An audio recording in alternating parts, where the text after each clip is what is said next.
বন্ধুরা, বলতে আমার খারাপ লাগছে, তবুও বলবো বাংলাদেশে এই মুহূর্তে সব থেকে অন্ধকারতম দিন নেমে এসেছে।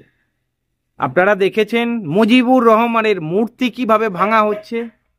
এটা কি বাঙালি জাতির জন্যে অনেক উজ্জ্বলতম দিন? এদিকে দেখলাম সিপিএম নেতা বাংলাদেশে প্রদীপ ভৌমিক কুপিয়ে খুন করলো।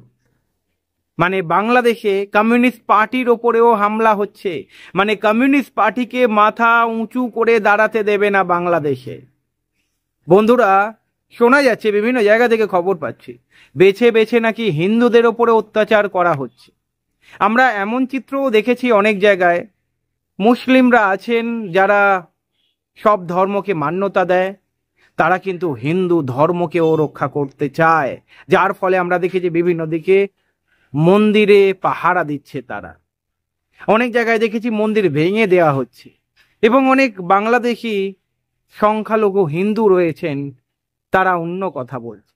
তারা বলছে আমাদের আর বাংলাদেশে থাকতে দেবে না, হয়তো আমাদের বাপ দাদারা বাংলাদেশে ছিল, আমাদের মনে হয় আর বাংলাদেশে থাকা যাবে না। আমরাও বাংলাদেশবাসী, আমাদেরও অধিকার রয়েছে বাংলাদেশে থাকার।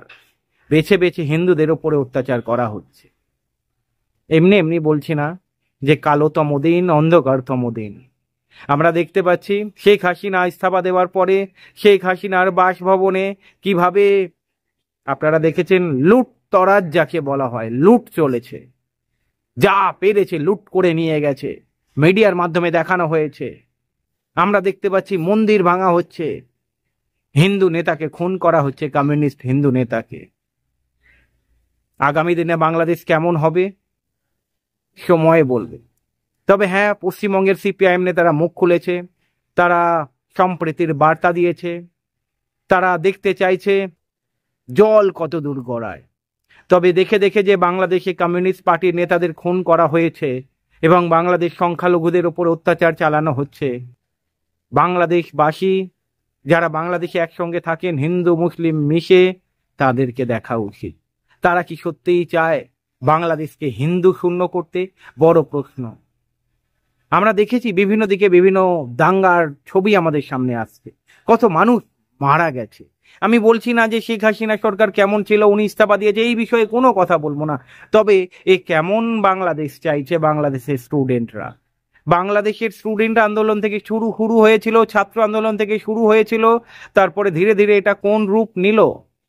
সাম্প্রদায়িকতার রূপ নিল। দেখুন কিভাবে অত্যাচার বাংলাদেশে নেমে এসেছে। হিন্দুদের ওপরেও অত্যাচার চলছে বাংলাদেশে। শোনা যাচ্ছে লক্ষ লক্ষ বাংলাদেশবাসী যারা হিন্দু সম্প্রদায়, তারা নাকি ভারতে ফিরতে চাইছে। ভাবুন এ কেমন বাংলাদেশ। আপনাদেরকে ভাবতে হবে, শেখ মুজিবুর রহমানের মূর্তিতে যেভাবে জুতোর মালা পরানো হলো, যেভাবে ওনার মুন্ডু পাত মানে হাতুড়ির বাড়ি মেরে ওনার মুন্ডু ফাটানো হলো, ভাঙা হলো, এটা সত্যিই কি কি বলবো বলুন তো? এর কোনো ব্যাখ্যা নেই। সেই সরকার কেমন ছিল, শেখ হাসিনা সরকার কেমন ছিল, সেটা আমি বলতে চাই না। খালেদা জিয়া ছাড়া পেয়েছেন, এবারে মুক্ত পেয়েছে, মানে মুক্ত লাভ করেছেন, উনি মুক্তি লাভ করেছেন। অনেকে চাইছেন না উনি প্রধানমন্ত্রী হন। দেখা যাক আগামী দিনে কি হয়। তবে এটাই চাই, বাংলাদেশ যেন আবার শান্তির জায়গায় ফিরে আসে। সেটা কি বাংলাদেশবাসী চায়? অনেকেই আনন্দে মানে উচ্ছ্বাস করছে। তবে হিন্দুদের উপরে যখন অত্যাচার নেমে আসছে, সেটাও বাংলাদেশের সংখ্যালঘু ভাই বোনেদের দেখা উচিত, বাংলাদেশের মুসলিম ভাই বোনেদের দেখা উচিত। না হলে আগামী দিনে কিন্তু এই আন্দোলনের আঁচ কিন্তু ভারতেও ছড়াবে। তখন কিন্তু ঠেকানো খুব মুশকিল হয়ে যাবে। তবে আমাদের রাজ্যের মুখ্যমন্ত্রী, মাননীয় মুখ্যমন্ত্রী মমতা ব্যানার্জি বার্তা দিয়েছে শান্তি বজায় রাখতে। এমন কোনো উস্কানিমূলক কথা যেন না কেউ বলে সোশ্যাল মিডিয়াতে, সেটাই আমি আবেদন করব। কেউ যেন এমন উস্কানিমূলক মন্তব্য না করে। ইস্যুটা খুবই সেন্সিটিভ ইস্যু।